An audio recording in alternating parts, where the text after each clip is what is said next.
Welcome everybody to a Tip of the Spear Veterans Roundtable, August the 28th. How is everybody doing tonight? Miss Carol Lee, how are you? I'm doing great. Doing great. How's Settling in. There you go. Yeah, you missed a couple because you were moving and stuff like that. And welcome back, and glad to have you back. Thank you. Glad to be here. Mr. Travis, how are you, sir? Savage. Savage? I'm a savage. Nice. Doing all Nice. right. It's great to be here, and I can't believe how fast the last month it flew. It just seemed like yesterday we were talking and having a great combo, and now we're back at it. This is great. Thank you. Yeah, this last month has definitely flew by for sure. Mr. Brian, how are you, sir? Man, I can't complain. You know what they say if you did. Yeah. Nobody would listen to us, right? Right. Yeah. But I'm not, man. Doing amazing. If I may, just for a second, I told somebody the only time our lieutenants and staff NCOs got nervous about us was when we quit complaining. That's when they got nervous. Other than that, okay, if you're complaining, you're fine. Just I didn't know if anybody else had the same experience. That's all. I'm sorry. Yes, I have. All right, Mr. Chris, you're muted. How are you, sir? I have to agree with Travis, and with children, it's the same thing. As soon as they get quiet, you got to start looking around. Yeah, for sure. Oh yeah, definitely. Yeah. And no, it does not change with the. I think it doesn't matter if they're enlisted or junior officers. If they start getting quiet, you should probably start investigating a little bit deeper. They're into something they shouldn't be into. Definitely. Miss Tab Bartley, how are you, sir? Sir. I mean, ma'am. God, wow. my brain. You identify differently, Tab? No, I'm not. At least give her a sir sandwich, okay? No, At least give her that man. privilege. Apologies, Oh, sis. man. Apologies. I wore It's makeup the after today. effects from last month. We were talking about Marine. We versus- were. Yes, we were. It was a heated subject last month. I don't couldn't think have- it was heated though. No, Like I think it was man. a conversation. Just a Okay, tad. well, I thought it was a conversation. It was. It was a great Combo. conversation. Old Marine, new Marine, Yeah. everything in between. It was all right. Yeah. So how are you doing, Miss Tab? How are the kids? They're good. I'm good. I just have to say, like, what was it? Whatever week it was. Because so we have a group chat where we all chat. And I went to a veterans networking event and it was an epic failure. And I just love this group because you guys, one, you let me vent, but two, it was just like, okay, because I feel like sometimes, Travis, it's kind of the discussion of like the military influencers conference. It's like we feel like these things should be these things, and then it wasn't. It wasn't. So yeah, I love this group. Well, we love you too. But we got some great topics, I think, for this Tip of the Spear roundtable, and I want to start it off first with what has been going on with me. So recently, I had to on the 19th, the 20th of August, I had to go do testify in federal court against a fellow veteran that I knew personally and was involved with an organization that he created. And I didn't testify lightly, just for the simple fact that I kind of was concerned how the backlash from the veteran community would go. But unfortunately, I had a federal subpoena that said, hey, you have to come to court and you have to testify. So basically, said veteran was 70% rated, got 100% rated through the IU program, through the VA, and told the VA that, he couldn't leave his house, he couldn't bathe himself, he couldn't get dressed, and that, he was homebody and all kinds of other things that he said. And unfortunately, when you get yourself in the public eye and you're doing TV interviews and you're posting all kinds of content on Instagram, Facebook, and everywhere, people are going to take notice. So VA implemented investigators within the private group. They started following this guy around to all of his things that he was doing. So they had access to all 3,200 emails. They had all of his Instagram posts, Facebook posts, videos, and pictures. They had all kinds of evidence. So I had to go to testify and tell them what I knew. And of course, you're testifying, you're under oath. So I had to, tell the truth. And there was 20 witnesses that were called in the prosecution's case. And he was found guilty. So December 9th is when he'll get sentenced. He's facing up to 10 years in prison, $250,000 fine, plus restoration, or is that the right word? What's the word? Restitution. Restitution. There we go. Where he has to pay back all monies that was given to him for that extra, which is over $100,000. So I don't wish any ill will towards any veteran out there, but if you're out there and you're filing for your VA disability, you need to be 100% honest with them, because you can go to jail. Yeah, definitely don't be saying you're stuck at home and you can't bathe yourself and you're out there in the public's eye, man. I mean, come on. Yeah. So do any of you have a service dog? No. So this guy went and got a service dog for his PTS, his anxiety, and all of that, but never took the dog with him anywhere. Like, the dog stayed at home. What's the whole point of having a service dog if your dog stays at home the whole time? That happens a lot. That happens a lot. Yeah. So needless to say, the people who gave him Dogs Helping Heroes, who gave him the dog, had to testify as well, and what he put on his application and stuff like that. And then in the middle of their investigation, they set up a CMP exam for him. And what the guy did was, him and his wife showed up to the VA hospital with a dog. As soon as he got done with the CMP exam, he drove 2 miles to a vacant parking lot where his vehicle was parked, got out of her vehicle, got into his vehicle, and took off, even though he just sat there and told him in the VA that he can't drive. So they had like I said, they had a whole mountain of evidence against this guy. And the wife and I, we prayed on it and prayed on it and prayed on it. And, for me, being a Marine, that's one of my core values: honor and integrity. I'm not going to lie for anybody. And so I went and I testified, and like I said, I've got some backlash. I've had a couple anonymous emails, and I've had some people reach out to me saying, "How can you do this? How can you do this?" And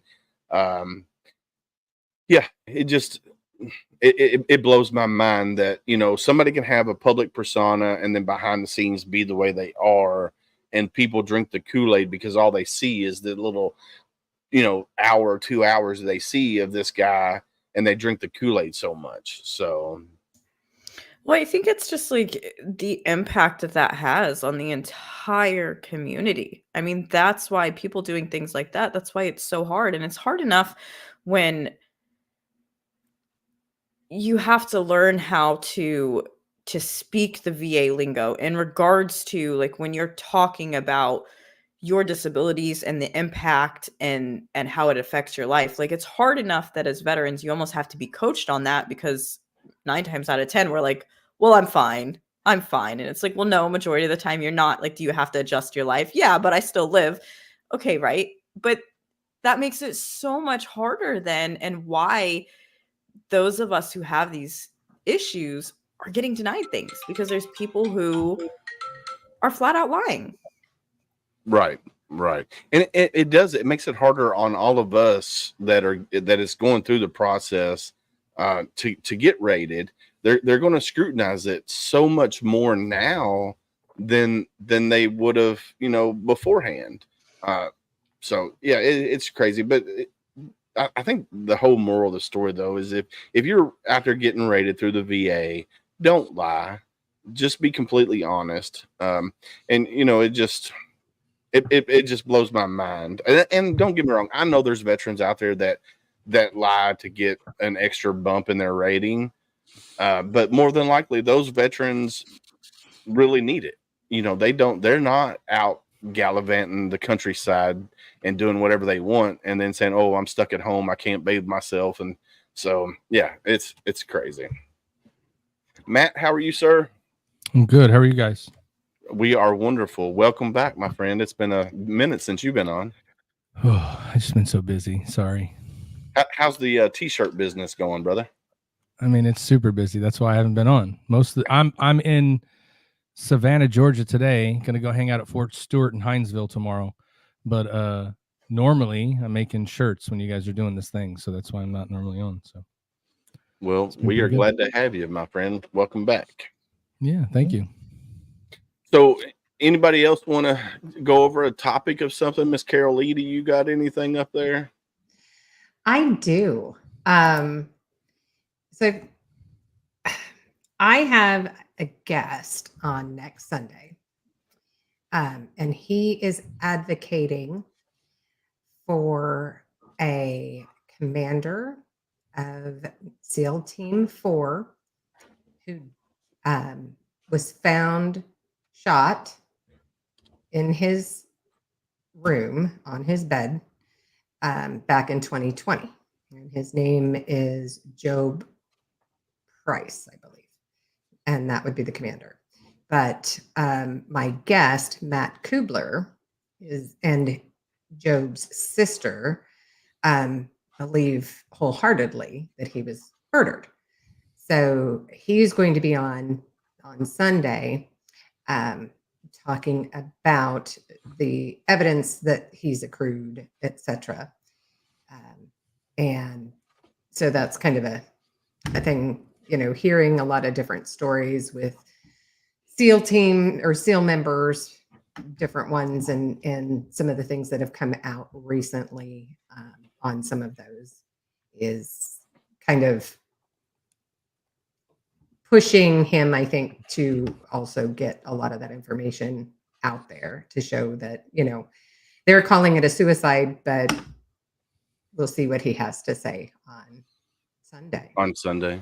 Yeah. I think that would be a good episode to listen to, just from the standpoint of it's a story that I haven't heard. Like, I didn't know about the shooting of Job. You said Pierce or Price? Price. Price. Okay. Mhm. Yeah. And just to see, so do they think that it was somebody within his unit that did this, or They think it was one of his own. I watched it's on a podcast called Anti-Hero, and they have had him on the show a couple different times. And I think the one that they also, when they had him on with, oh gosh, now I can't even think of who I said it was. Sean Yeah. Ryan? I think maybe it was Sean Ryan. And he was kind of trying to talk to him a certain way to get information for Sean to basically say, yes, the SEALs are corrupt or whatever, right? Just so that to get it, you know, kind of a confirmation that things happen that we don't always know about. So anyway, but if this whole thing laid out, it was over an hour, and I sat there while I was working today listening to that podcast, and a lot of that information that they have. I mean, he said he's got like 3 or 4 forensic scientists that agree that this commander did not commit suicide. There's like missing money from, I can't remember what the term was, but you know, they have, I guess SEAL teams have money set aside somewhere, and there was missing money, and there was things having to do with some other things as well. So, Okay. so it's just interesting to hear and you know, and get it out there. And so, I don't know what your thoughts are with that. Well, without knowing all the details of, you know, the story behind who he is, and then I guess the evidence that's collected, it's going to be hard to make assumptions. And everybody knows Exactly right. everybody knows what assumptions are. So we're not even going to go into that. Yep. We all got them. Yes, 100%. we all got it. Definitely for sure. Mr. Chris, what you got? You were going to piggyback off of something, I think.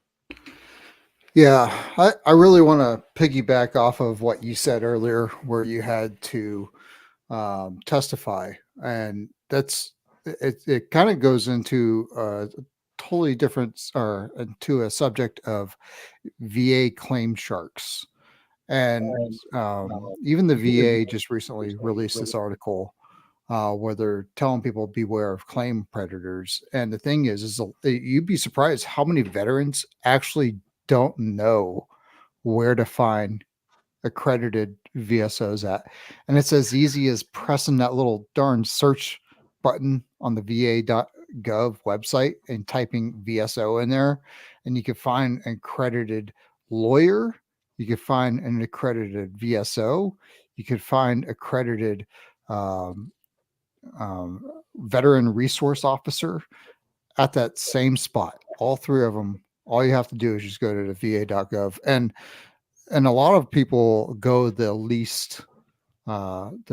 path of least resistance, and I think it's really hurting our community, because then you end up in a situation where the VA comes after you, and guess what? The lawyer is not going to protect you. Yeah. The lawyer's not going to protect you. The lawyer's not going to have to pay back all that money. It's going to be you. They got their money. They got their money out of you, and they know that, and they're going to coach you. If somebody's coaching you, there's a difference between somebody talking to you and you're going through your claim, and they say, "Oh, it sounds like this." Oh, yeah, I actually have some documentation, and you have it in black and white. You know, you go into a VSO and they know the CFR. I mean, that's their job.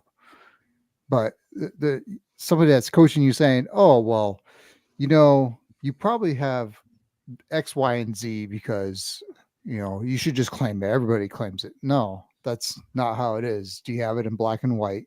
Do you actually have it, like the stuff? And people in general just want to try to do the fast button, and then they find themselves in a situation where they're getting in trouble and really making a bad name. I saw in the comments, people like that make a bad name for the rest of us, where, we rely on this, and, we have earned it. Don't give them any excuse to get rid of it. Maybe it's the cheap person in me because I'm from the Midwest, or deal saver. Maybe that is. But like, we already paid. Like, you paid. Like, your service was the payment. Like, you shouldn't have to pay again. You've already earned it. And that to me was always just like, even when I knew nothing, they were. It's like, you want me to pay, but I already. Were my 8 years in the Marine Corps not payment? Because I thought that's what that was. Like, did I miss something? So JR made a comment here. He says it needs to be in your jacket too. So my generation, and I'm assuming a lot of your guys' generations as well, we were told not to go to sick call, not to file a report on it. Sick bay commando, bro. You'd be a sick bay commando real quick. So like in my situation, I got out in 2004. There's nothing in my medical record from any of my deployments because I never went to sick call, never went. And we just dealt with it in-house and took care of what needed to be taken care of. So now I'm going through the process of getting buddy letters and stuff like that. And of course, tetanitis is one of those things that's easy to, especially with my MOS being 0311, it's easy to say, all right, you shot guns all the time you were in the military, you get 10%. So, and I just had that exam the other day. So that's the first step one. And I'm just now getting ready to start all my exams for my sleep apnea, my PTS, and all these other little small things leading up to, my knee surgery, October the 22nd. So yeah. And Shane says, couldn't say anything. We had only a chapel old school. Yeah, definitely. And I will say this is like shout out to my recruiter. So I had to get multiple waivers to get in the Marine Corps. The running joke at like my RSS was that like I went to MEPS more than anybody else. It was literally like the running joke. My recruiter took months to get me in the Marine Corps. But when I went, you know, he had everything printed off, all my waivers, and he was like, you keep this forever. Any medical you keep, you ask for it. And thank goodness he did that, because when they switched to the electronic system, he had taught me that. And so I kept everything. And so when I was fighting for my hip surgeries and they were trying to say, oh, it's cosmetic and all this really weird stuff, it's like, you let me in the Marine Corps. I am not a medical person. Like, you said I was good to join. And so that's where I think like recruiters, or even us veterans, like when we're advocating for or talking to people who are joining, like those waivers and those things are so important. Yes, the recruiter has to do more work, but guess what? At the end of the day, you're better taken care of because you had the paperwork that you needed. I mean, that's why like that portion of my process, like besides the rest of it being a nightmare, that portion of it was like, well, you can't argue. I have all this documentation. Now they would still argue even with the documentation, but document everything. Absolutely everything. And you're right. And there's a lot of things that veterans leave on the table because they don't know secondary conditions Yep. to your primary are super important, especially with sleep apnea being linked to mental, and also like let's say you have arthritis. Well, you have carpal tunnel arthritis in your hands. You know, there's like bunch of different areas there that you could actually claim, because a hand actually has 5 fingers, and like, believe it or not, you wouldn't know that unless you actually went through the CFR and you learn that stuff. And it that's why you need an advocate on your side. You don't need somebody that's just going to try to take out of your pocket. Yeah. Yeah, but you guys also have to remember that most veterans, from the time you join to the time you get out, what are you trying to do? You're trying to do it the easiest way possible. So whatever's the easiest, whatever's going to get me there quicker, whatever I'm going to do. My buddy that got out a year ago said he did this. That's what I'm going to do, and I'm going to go do it. So a lot of times I know that we could do a way better job when people separate from the military to help them do this before they get out. But here's the reality. 9 out of 10 veterans aren't doing their own homework, so they're just waiting for someone to give it to them. And so then they wait for 10 years, and it gets worse.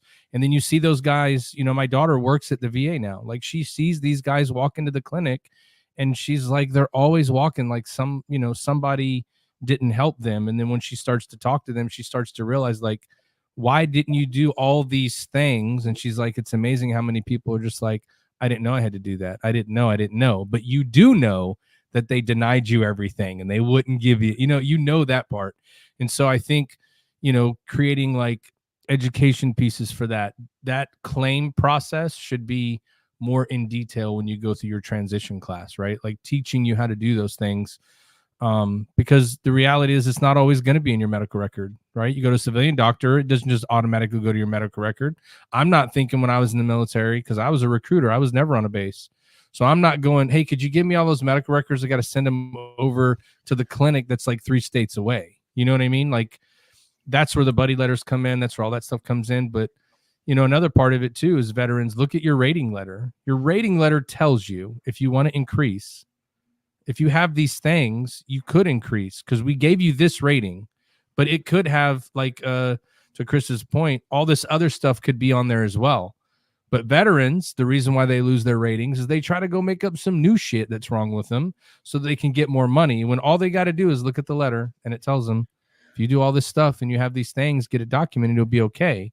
And, the VA's done some things that take steps where if you go to your civilian doctor now, like they can take those records.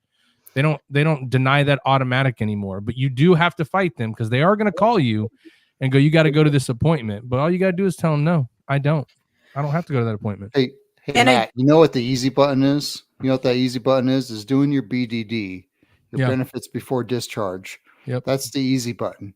Which if you find I yourself, didn't do. But not everybody has that option. Yeah, I mean, but like, if I you was find told yourself- 5 days before my EAS that I wasn't being but- medically held.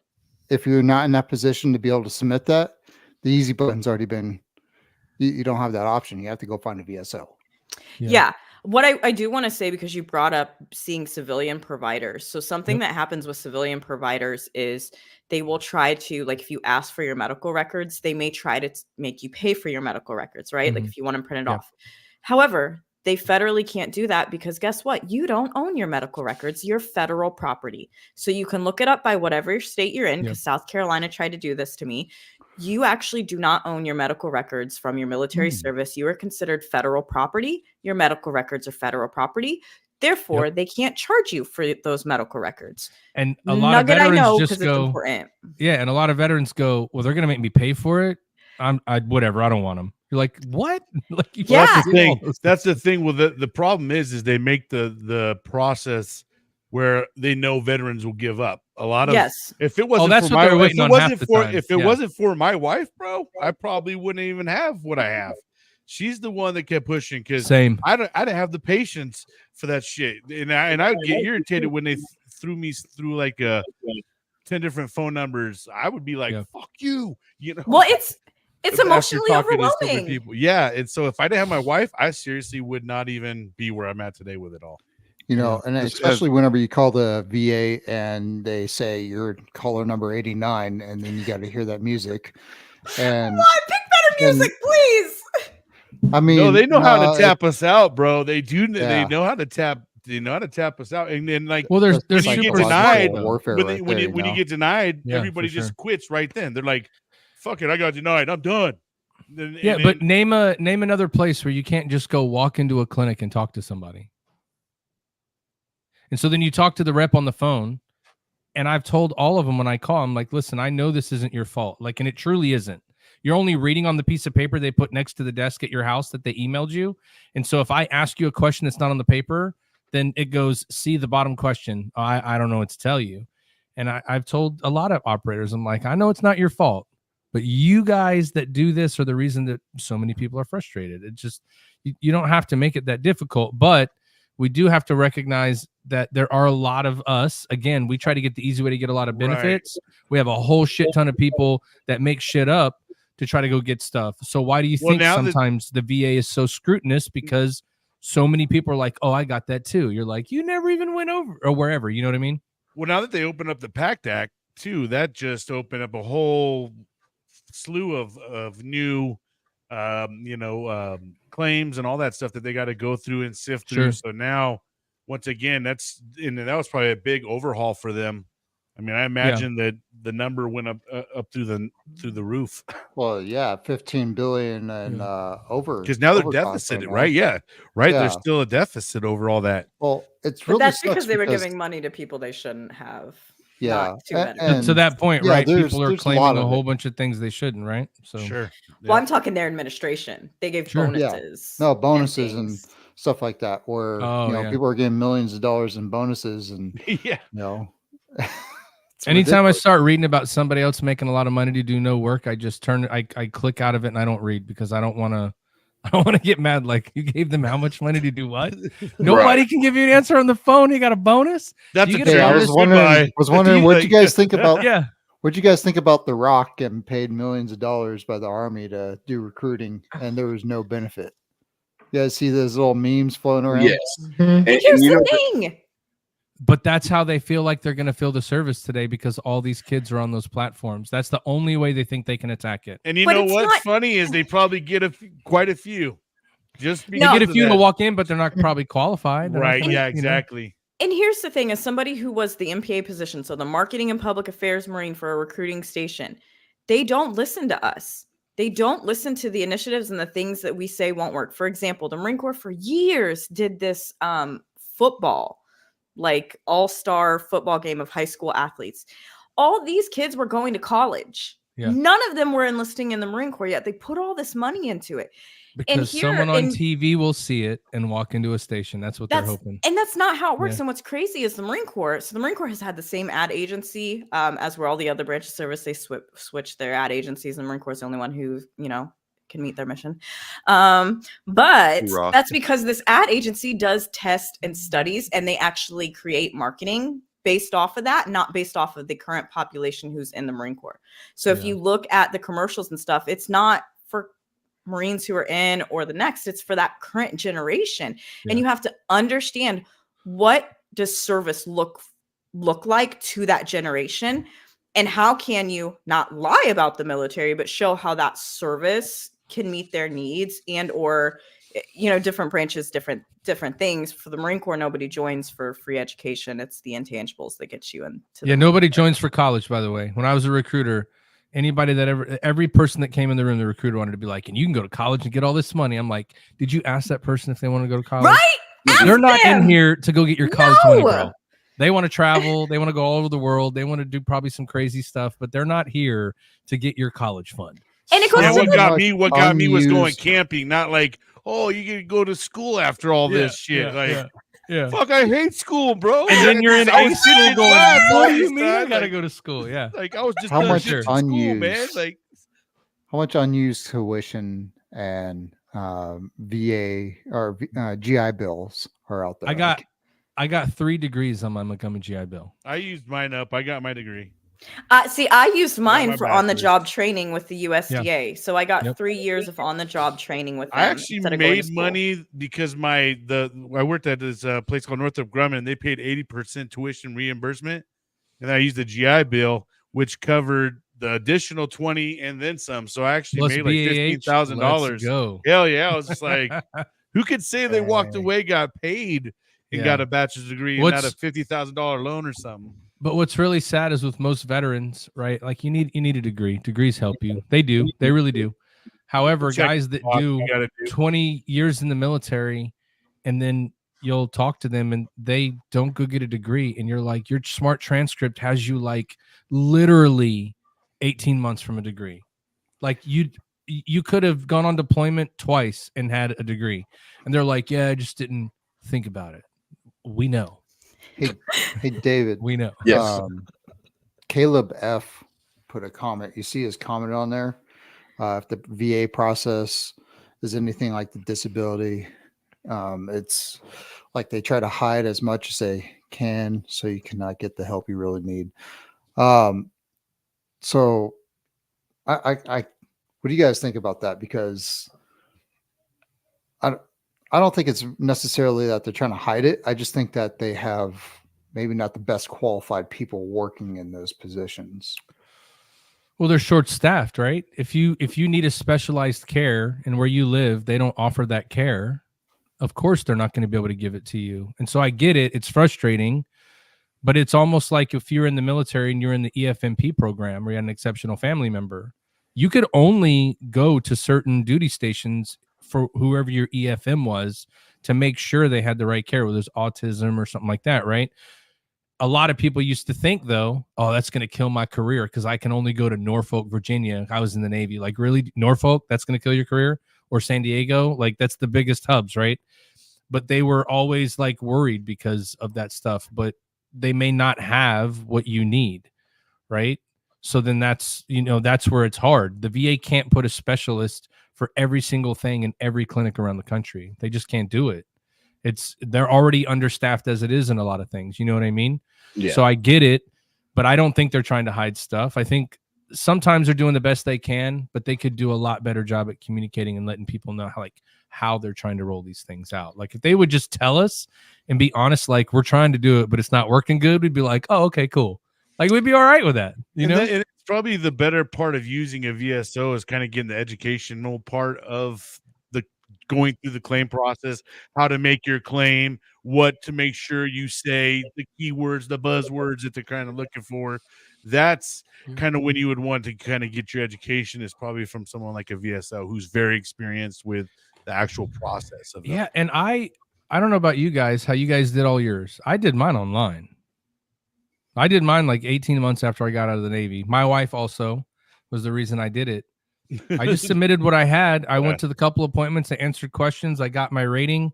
I'm going to look into, now that I know, I need to just look at my paper, and you can increase your rating based off things that I know I have that they didn't see during whatever, right?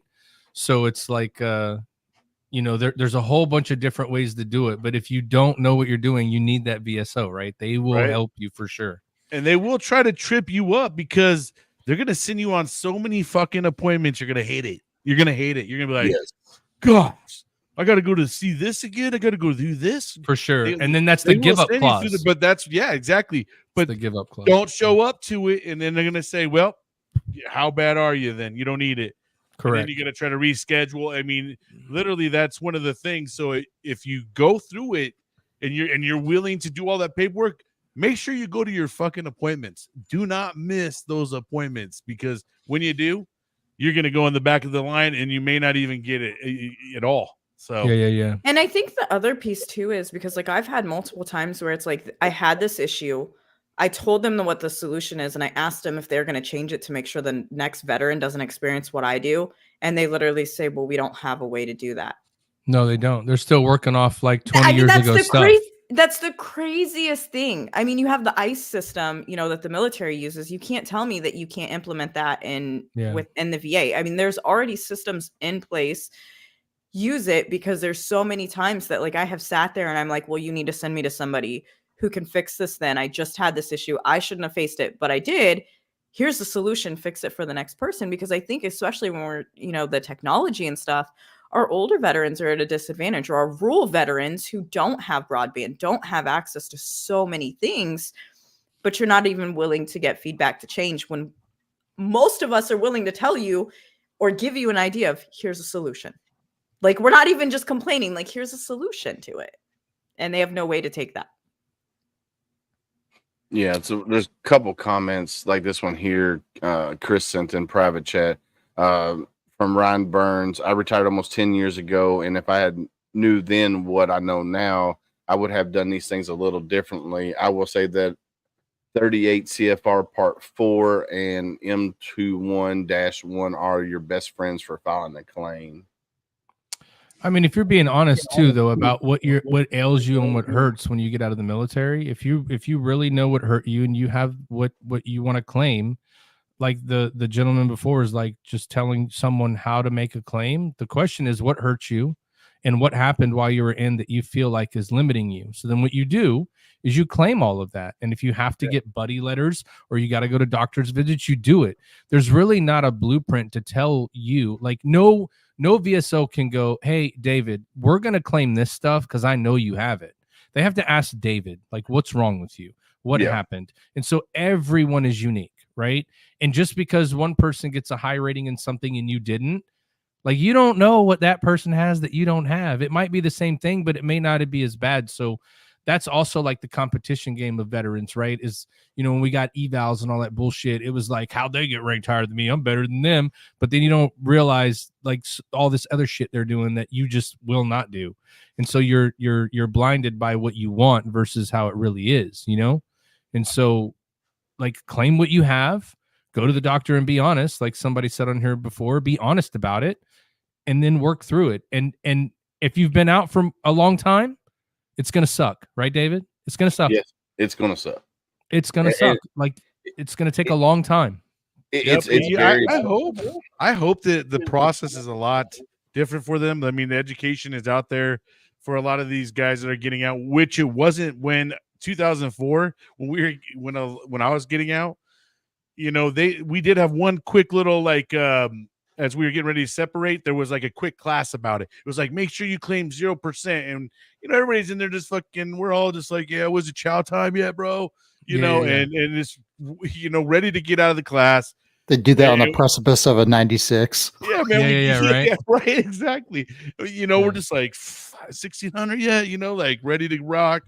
And no one really paid attention to that stuff. We weren't really educated on it. And then later on when things started happening, like, cause you know, after I got out, it was just basically there was still a war going on. There was no time for everybody to do separation classes. I mean, a lot of people were gone and deployed at that time. So there wasn't a lot of opportunity for, I know, my generation of guys getting out around it and guys and gals getting out.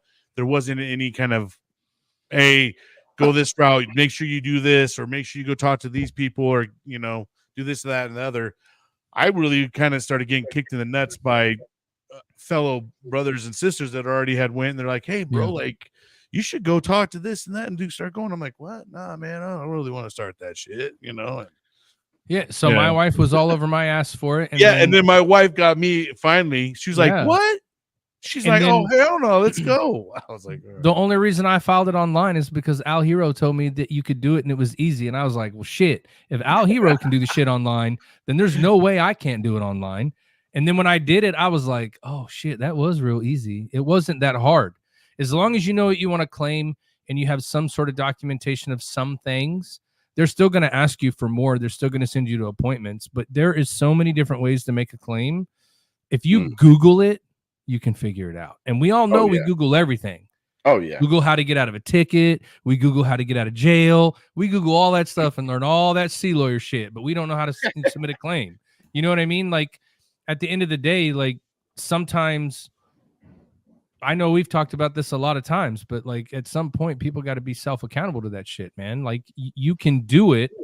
And the question comes into somebody had said it before. If you miss an appointment, the VA is going to go, well, then how hurt are you really?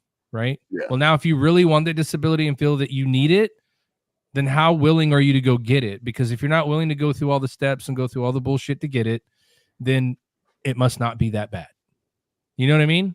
Yeah. And so it's like, it sucks to say that because everything could be way better. But I do feel like there's a lot of people out there that are just like, nobody's going to help me. Nobody wants to do it. Like look up a podcast somewhere. There's a whole bunch of people on here that talk about it all the time. Yep. If you want to find the info, you can.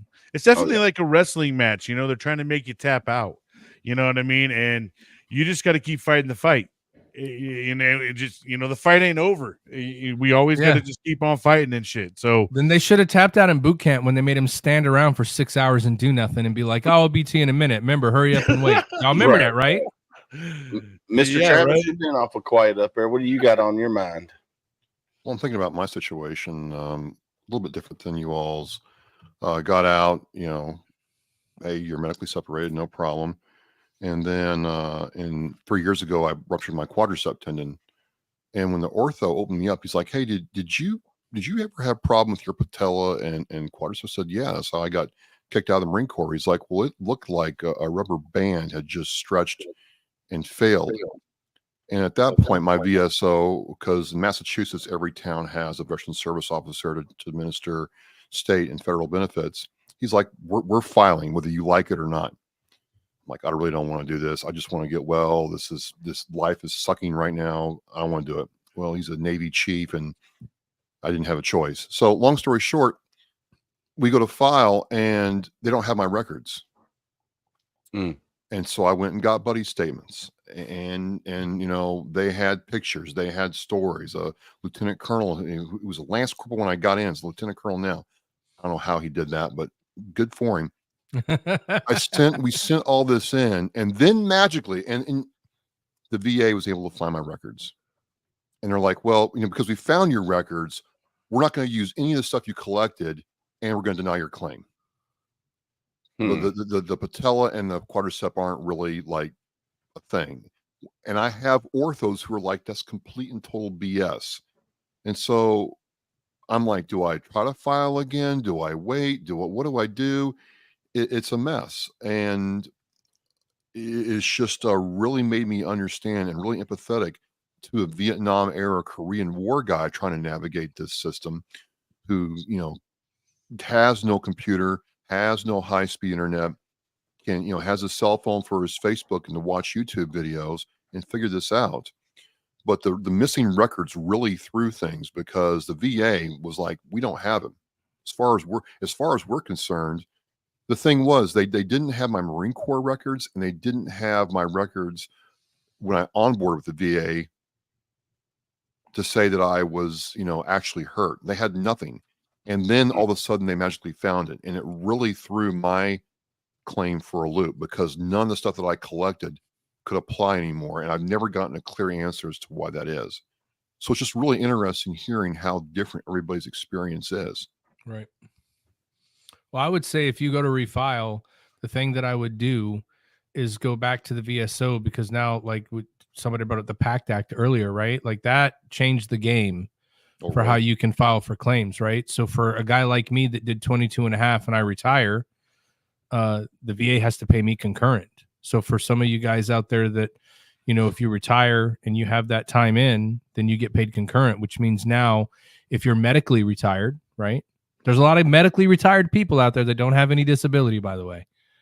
I don't know how that's possible, but it happens. But they think that they're going to get some of their retirement taken away because they get that disability. But if with the PACT Act, if you're concurrent, you get both. And so they're not going to reduce your retirement pay to offset what you're getting for disability, right? So I would just, if I were you, I would look into just the new ways that they're doing things, because there is something that came out. I got a buddy that he filed a claim and they denied it. And then he refiled again. And the VSO that he was talking to kind of walked him through it. And the VA tried to call him 2 or 3 times and be like, you're going to miss your appointment. We're not going to do nothing. He goes, yeah, well, and I'm going to get you in touch with them. But he goes, according to this, I don't have to go to that VA appointment.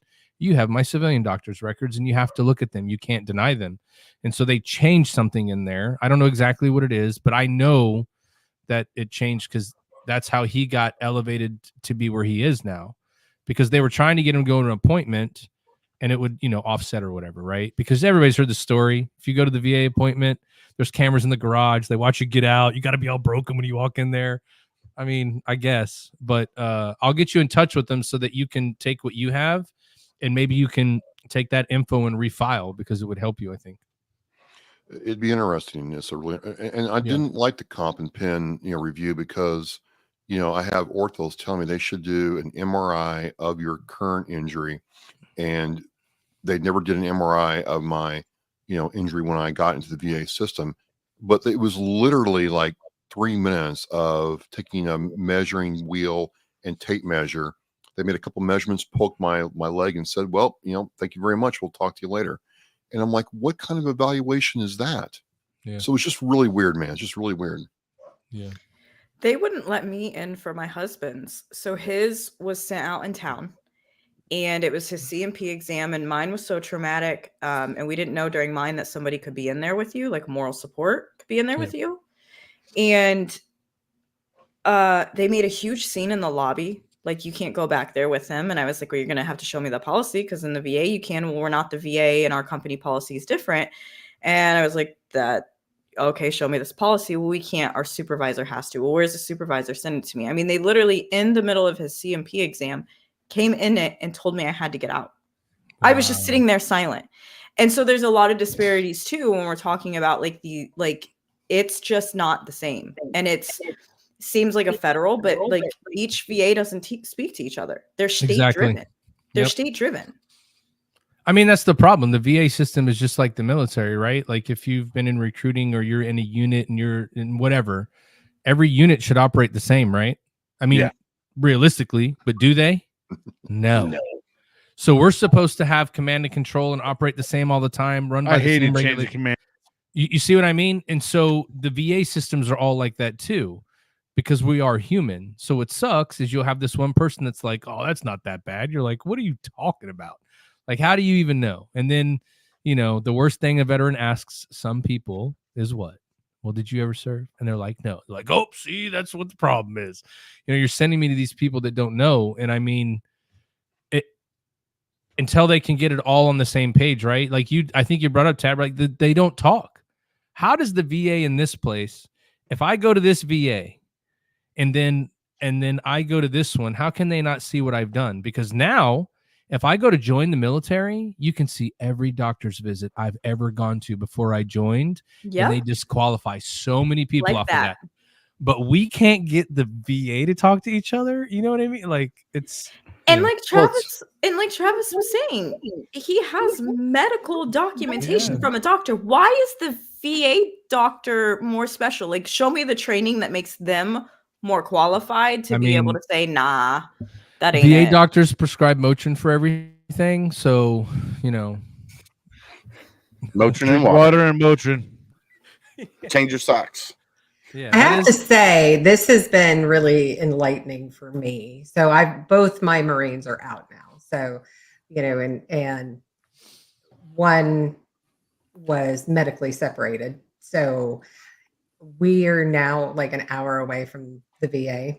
So he had to go in and take all of his stuff in, and they got him squared away, at least initially. But he was told, he's got a year from his date that he got out to claim any other issues, is what he Not said. true. So No. No, Not true. Vietnam when you do veterans your and World War veterans can still make claims. I mean, it's forever It's- there. It's just you got to go in and do it. yeah, well, so it's a year from your intent to file. So when you go to a VSO by yourself and say, "Hey, VA, I'm getting ready to file," Yep. you have a year to pull together all your information, all your documentation, and submit the claim. Yeah. That's For that claim though. yes, Right. yes. right. Yeah. Yeah. But you Okay. can make as many claims as you want later on. You just Well, would have it's another year to claim. do it, right? Yeah. Thank you, Matt. Thank Yeah. you. Yeah. And So that makes a lot of sense. Once you start the time and the clock for whatever you claim, there's that. But there's no time like, oh shoot, 30 years gone by, it's too long. I mean, there's a lot of people still out there still claiming from the Vietnam era. So well, Yeah, look at just go for me. it. I got out in 2004, and I'm just now filing mine. But like they said, once you It took start me that to letter of 2018 intent, yeah, is when I Yeah. got mine. I got out in 2004, 14 years later. So Yeah, it's interesting what they tell them though, because that's what he. Well, it's all because they about fear. didn't- And No. yeah. They didn't tell them the whole thing. That's like you can go to college when you join the military, Yeah. but you have to be at this rank. You have to be at the command this long, and there are things you have to do. You have to be qualified in your job before you Read go the get a small degree. print. Exactly. Yeah, yeah. And so, military kids and us all included, he didn't go, well, what do you mean I only have a year? Right? Like, what does that mean a year? Like, I only have a year to do it totally. And so sometimes we're trained not to ask a good follow-on question, and we never do. And so that's why we're like, I only have a year to do it. I'm so stressed out. And then someone's like, why are you freaking out, dude? You're good. You know, it's just, if you don't know what you don't know. And that's where that transition program comes in. They need to hire some civilian marketing company to do that transition program. Someone that's third party, non-biased, that doesn't have any skin in the game, to come in and teach people about the stuff that they can use when they get out, how to write a resume, how to do job interviews, all that stuff, man. Like, we have the money to do it. Like, for Christ's sake, just give us $1 million from the Ukraine budget and we can make this shit happen. Right. Right. So I love it. Like that. Well, Miss Tab, get those kids to beds, and we'll see you next month. See you guys next month. Super Five tab. Good to see you. Bye. Bye. All right, Miss Megan, you've been awful quiet tonight, so let's hear your take on some things. Well, sorry I was late to the party. No, you're good. I was dealing with an issue that had me while I was driving. So it sounds like you all are talking about education, but that's what it sounded like to me as I was listening in. Yeah, we were talking about education, then we got on the VA subject. So yeah, we've been talking a little bit of everything. Yeah. So, I mean, full disclosure, I'm not a veteran. I'm a daughter of a veteran. So I don't have any firsthand experiences. So, I just try to assist veterans along their journey of, as they're transitioning out, or how long they've been out, and helping them get connected to, someone that can help, typically a VSO or like US vets that will help with their claim if they need that, and also just getting them connected to VRNE or Voc Rehab, or using their GI Bill for education. So I just tried to figure out through conversations and, just building trust with the veterans to see how can I assist them with whatever resources that they need, and just use my network to be able to help them and match them with someone that can really walk alongside them based on their needs. I love it. So yeah, it seems like you can help point veterans in a lot of directions to help them with whatever their needs are. That's super cool.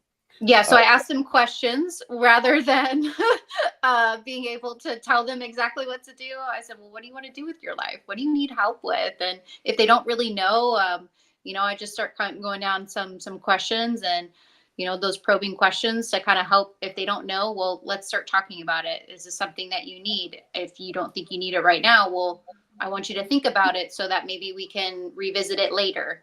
So, yeah. Okay, and then I'm just going to give a shout out to Mr. Christopher Raymond. He's a Army veteran. He started the Veteran Hundo Club, and he's working on developing an app for veterans. Cool. So I think I'm gonna send an email out and connect all of you guys with him so you can see what his vision is. And we can go from there. And then this is Carol Lee's son. He said, "Excuse me, Megan, I actually need your help because I recently found out that my VA claim got messed up and wasn't filed." Oh no, where are you at? What We're part of just the country? killing that, Carol Lee. He's in Georgia. Okay. Do you have a VSO's office that's nearby? Because they would probably be the best person. And if you have any, did you fill it out online? You know, were you in an office? You know, you went to the office. I think that because if you have any sort of documentation, my understanding that it can be retroactive. Like if they find in your favor when you originally filed it. So in May last year, that was supposed to be my intent to file. Chris, do you know So hey, on that point? Killian, I think that we definitely need to find you somebody to talk to that's super smart on this. And I know that you could actually email me, Chris at MIL number 2 VET, and that's Chris at MIL And what I'll do is I'll connect you. I'll help you find a VSO in that area, or even a veteran service officer that can actually veteran resource officer that can I help can you out. share your email, Killian. Don't type it in. I'll put it in for you. Yeah. No, don't put your email in there. Just you can email me. Mine's a public one. So. And I can, just help walk alongside Chris and you throughout that process. So Chris and I are like BFFs now. So Yes. David, if I may, 'cause I'm getting ready to jump here. I did want to kind of circle back on your, first topic because it kind of relates to what your podcast does and what you're going through. I believe that there is a correction coming in the nonprofit world and in the VA's review of claims. That's because we're not really in an active war zone right now. We don't have the 22-day specter like we did 10 years ago.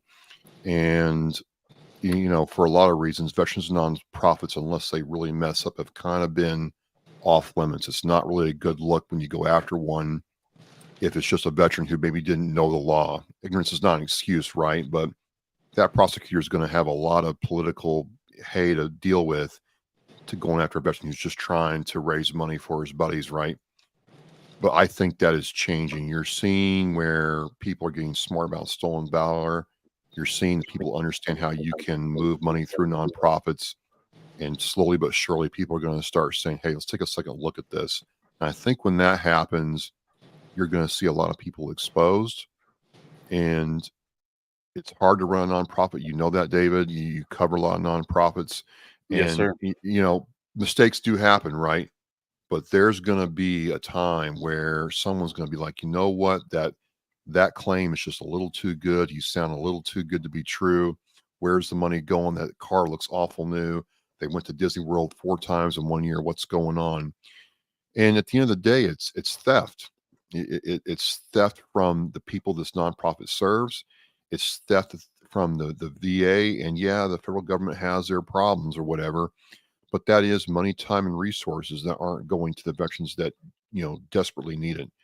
So, it's a question, I think, that your Army, well, not your Army, I'm sorry, not my bad. It's something I get from the Army, right? Where at West Point, it's the harder right versus the easier wrong. And I think, what you did was the harder right. Yeah, in some situations, yeah, you wouldn't be testifying against one of your brethren, but in this case, theft was stopped. So, for whatever it means to you, I salute you. And this is not the first time or last time this is going to happen. It's going to happen again and again as the garbage is cleaned out. So that is to say that if you're acting in a bad way, you might want to clean up your act, because they will come for you. They're very motivated now. Yeah, they are definitely looking into that more and more. And when you're in the public eye, and you've told the VA all these lies, and you're in the public eye, they're gonna start looking. And needless to say, this investigator said that this guy wasn't the only one they were investigating. They were investigating a whole slew of people. So if you're filing your VA disability, make sure you're doing it the right way and not lying to get an extra percentage bump. Because it for us, the ones that are doing it the right way, it makes it so much harder on us to navigate the process. So, Travis, thank you for jumping on, my friend. I know you getting ready to jump out of here. Go ahead, and you want to do your closing statements real quick before you jump out? Well, just first of all, Simplify, and what a great area we have to be together. And Tab was talking to us about other experiences, and I think the thing that I like about this is just everybody's authentic. There's no real ego here. No one trying to push an agenda or sell you a product. It's just people trying to help other people and make us all better. So I really appreciate that, and I'll see you in a month. Happy Labor Day. Yes, Happy sir. Labor Later, Day. Good to Travis. see you, See you, Travis. Travis, brother. Take care. Bye. But no, So- yeah, I agree. When you're doing your VA stuff, like Travis said, it just makes it so much harder for all of us to file our VA benefits.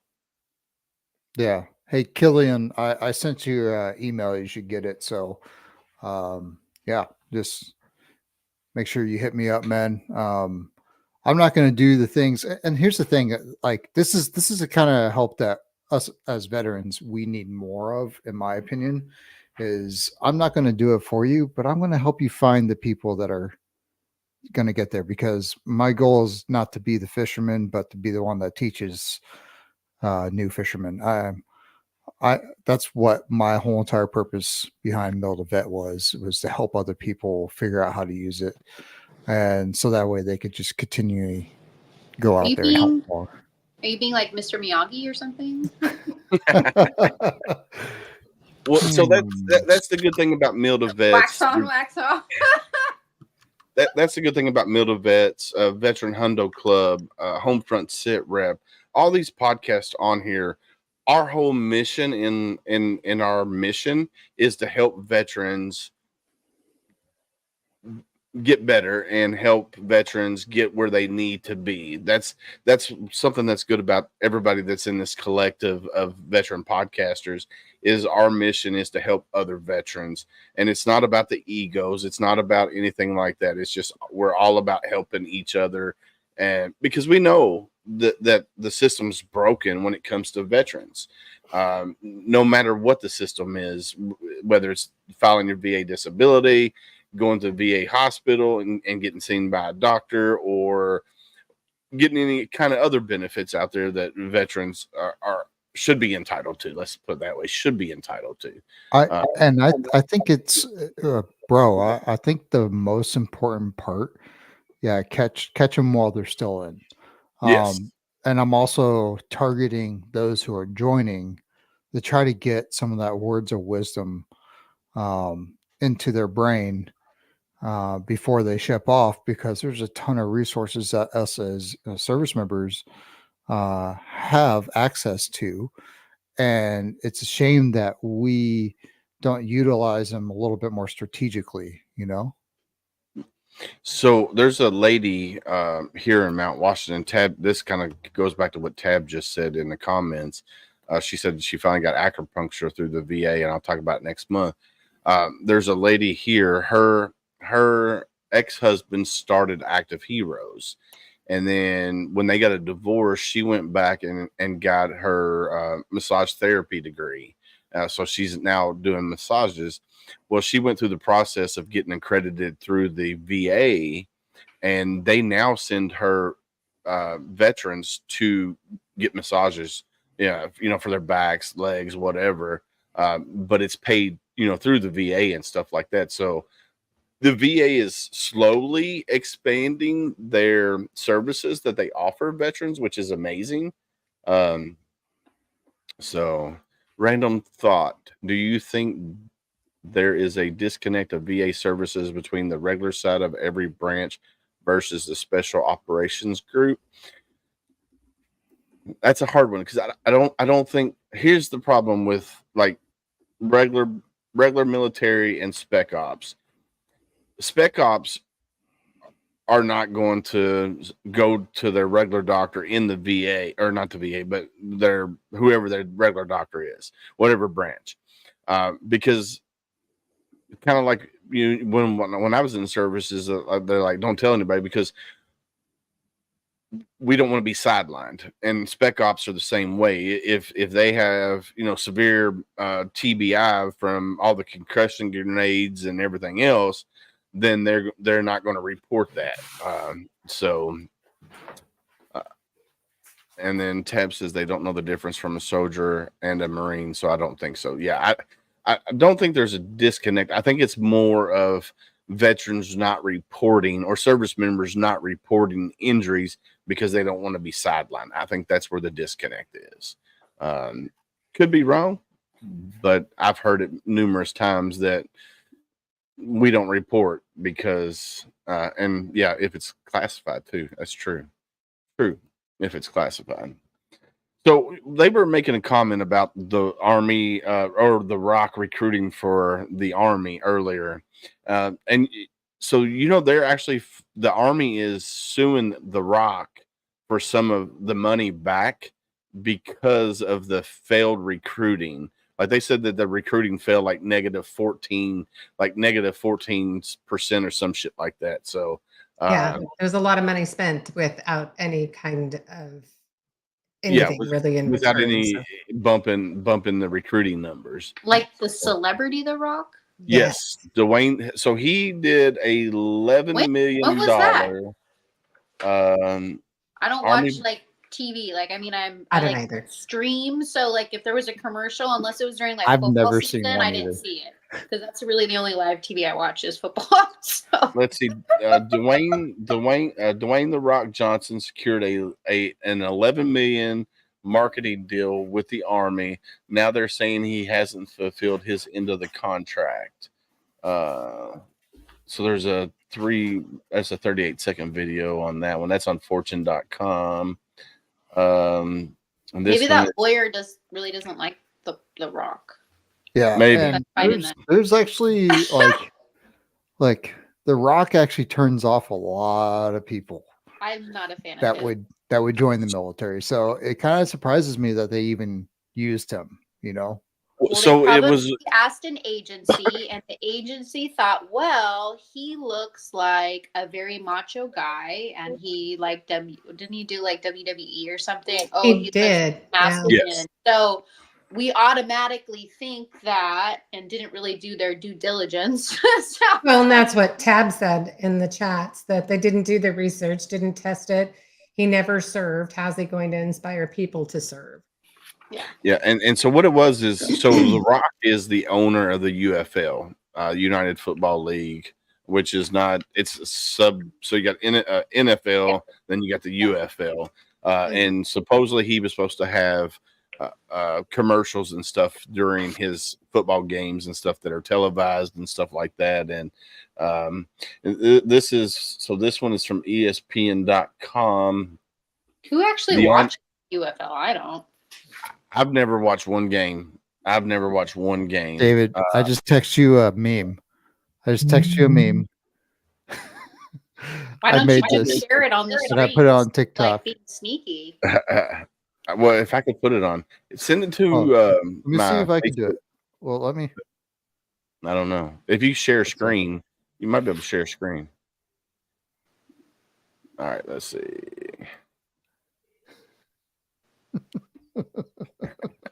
Facts. That is fact. I think Vin Diesel would have been a way better pick. than The Yeah, Rock. yeah, Yes. definitely. Yeah, for sure. So this is what it says here on ESPN.com. The Army is seeking to recoup money from an $11 million marketing deal with the United Football League and celebrity Dwayne "The Rock" Johnson after the partnership failed to yield a single new recruit, according to military.com report citing Army documents.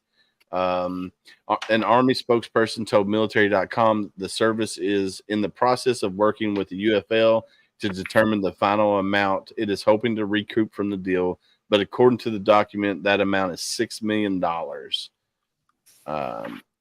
So basically saying, with his 396 million followers on Instagram, Johnson's posts were valued by the Army at $1 million each.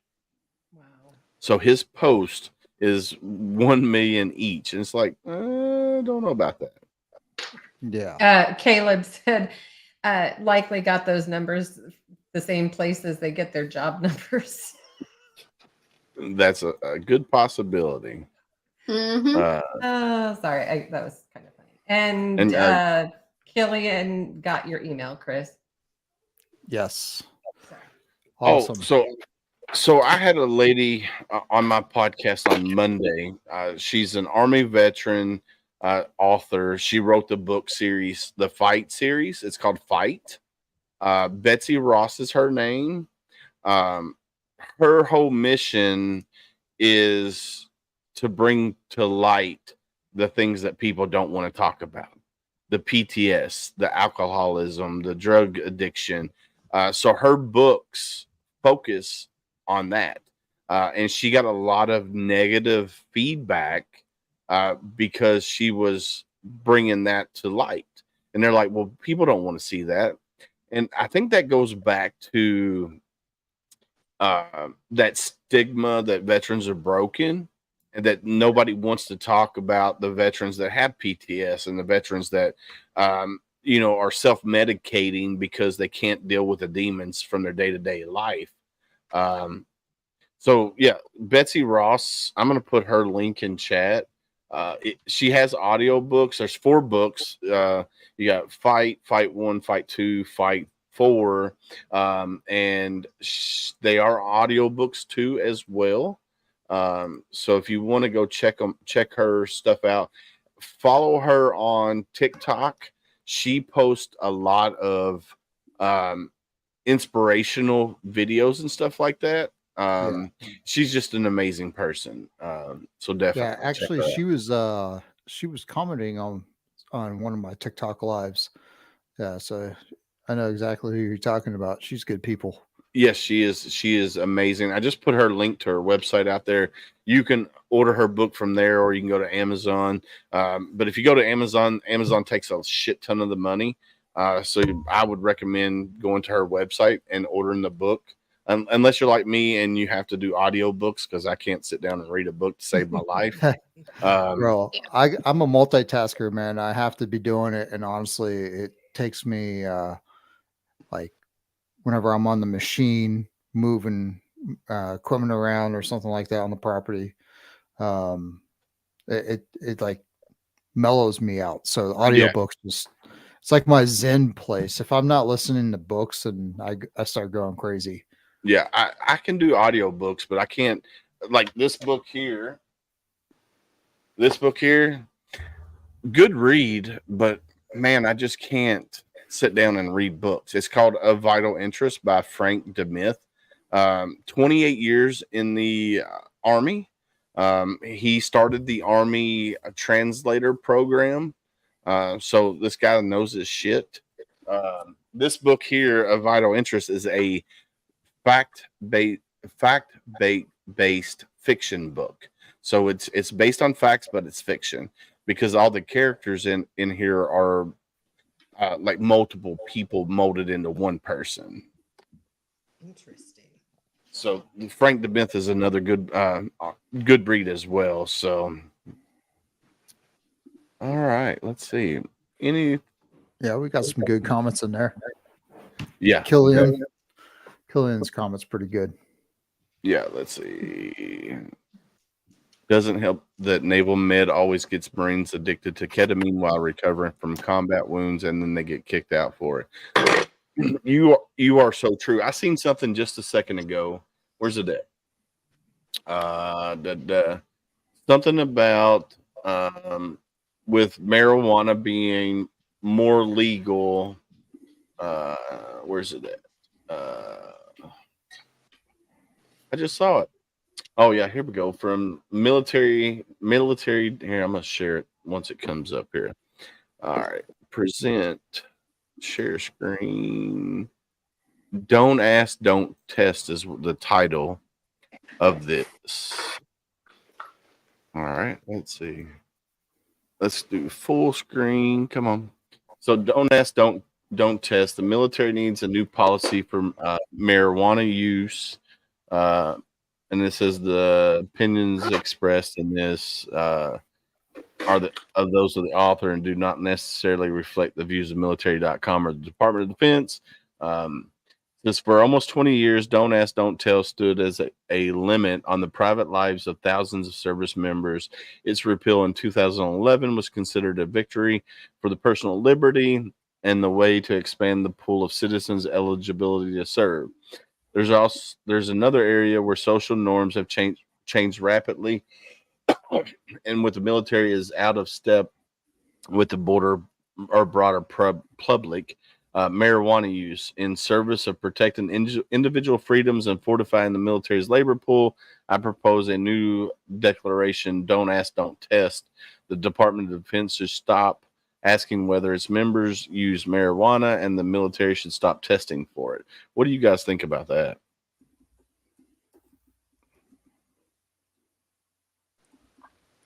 I'm in California. This stuff is legal. I say as long as you can handle your shit and do your job, I think you can be okay. I don't think you should be doing it while you're at work on the job. But for some people, maybe it helps them. They don't want to, use AD medication because maybe it helps curb that. I think it's really a case-by-case basis. But, like I said, I'm in California, the land and fruits of nuts. And so, things are, we do different stuff here. So You crack me up every time. Yeah. So here's the thing, right? Alcohol. In my opinion, you take alcohol and you take marijuana and you put them up against each other. Alcohol is way worse for you. Yes. And I think that the fact that marijuana is not allowed is kind of ridiculous. Why is it like that? So I get it. Hey, did my 20 years, never even touched it. Thank God. It got me further in life because I never touched it during that period. I do think that it probably helped me out. But here's the thing. I was battling something else, and I needed to be cleared mind the entire time. But did I drink? Oh yeah, I drank a lot. So on the other hand, I'm like, man, I probably wouldn't have drank as much if that was allowed. So man, it's kind of like an internal battle. I think that in a time, obviously, just like whenever you're on post, whenever you're at a place where you're in deployment or something like that, you should not be allowed to do any of that. But you also can't drink. Right. So I think that their policy should be we default to what the state says that they're at. They should deregulate it, and kick it down to state level, because I think we should get a little bit more serious about the opioid crisis and what that's doing to our country. So we got a question. As a non-military person, my question is: does it keep you from doing your job? What happens if they sent you someplace where they cannot get it and go into withdrawal? If I remember from my days of old, I never went through withdrawal of not smoking marijuana, so I don't know if there is a case of withdrawal. Of course, I haven't smoked marijuana since before '97, so I don't know if you go through withdrawal from marijuana unless it's laced with something. Then you might go through withdrawal. But Yeah, um, that's if it's laced, Yeah. and most likely, you know, if it's legal, you know, I could tell you right now that they don't. None of that stuff is laced. All the legal stuff, it's not Yeah. laced. yeah, Um, it's pure. It's a pure plant, and actually, what it did was it decreased the criminality element that was benefiting from it being. yes, So it really suffocated him from even doing any of that. I think that it's you're more likely to get withdrawal from alcohol, hmm and That's I'm pretty- 100%. Yeah. I think that alcohol, if I had it my way, I'd legalize the one, delegalize the other. You know, like I would make one of them illegal and one of them. Don't make my wine illegal. illegal, Chris. You know, Okay. You know, I have said for the longest time that marijuana should be legalized and then they can just tax the heck out of it, right? yeah. I mean, look at our cigarettes. Cigarettes are taxed Good. Sorry. any tobacco Through the is, roof. yeah. any tobacco, but yet it's legal, right? And Yeah. so then you have marijuana, it's legal in individual states, not by the federal government. And what's the tax on that? Oh, Yeah. I mean, smoking cigarettes was literally like the most addictive thing. I had to get Mm-hmm. hypnotized. I tried to quit so many different times. Like, Yep. marijuana. I mean, there's no like. I mean, I was never addicted to it. Like, it's not like I also like fall asleep. So it's not. Yeah. It doesn't Yeah. do anything for me. So I mean, it's like what? These- Like who cares? These comments got me cracking up, Killian. I'm going to make this guy a T-shirt that says "Bring back the prohibition." See how far he can get through a Walmart. Hey, you make me a shirt and you send it to me. I will take it into a Walmart and I'll also go to a bar and have a drink at the. Look bar. at No, that. and I only Nice. drink probably once every 3 months. Like I don't drink that often. You'd have to I'm be for on it. live. Yeah. Caleb says, well, if you look into it, it used to be part of the medical field, but they put a stop to it as it was too strong and they did not let them make enough money, at least from what I have read. I don't know like if that. pot was ever, like they said it was a gateway drug, but I think that was a bunch Yeah. of proofs. Oh, they still say that. Yeah, I think That that was was a bunch total of proofs. BS. Yeah. Yeah, it Yeah. was total BS. And they get loaded up on their alcohol. Say, haha, we took all those potheads Yeah. pot and they're over there boozing it up, you know. Anything weed just makes you pretty like unmotivated. I mean, I don't know. sometimes- I used to get really motivated to eat. Yeah. So Well, yeah, I, everybody gets munchies. I know, but Yeah. I mean, like, yes, that's the you get hardest part, hungry. probably. And then sometimes like things are like extra interesting, you know, Yeah.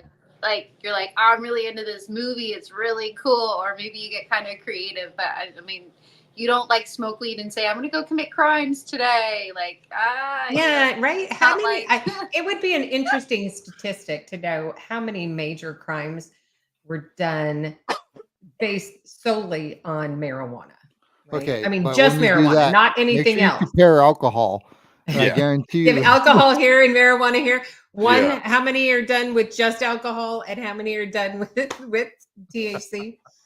Oh my gosh. Yeah, no, it's crazy because I'm like Megan. When I used to smoke back in the day, I would sit back on the couch and just relax. Like it didn't make me hyper. It was almost like to the point where I wanted to fall asleep. Like it mellowed me out to that point, and I don't know. But now, too, how do they differentiate, let's say, gummies from THC. You see what I mean? I mean, the reason I'm saying is like, I mean, you can have those Delta 8s or 9s or whatever Yeah, number the they're up to, CBD gummies. and have a couple of those, and you're totally incapacitated for somebody who doesn't do it. Well, then, versus marijuana, right? So the question is at what point do you say, okay, you can do just this, but not this? And, even though it's the same thing, just in different strengths. Yeah. I'm just thinking about this makes me want to go eat brownies. So you guys are Nice. I think there's actually real medicinal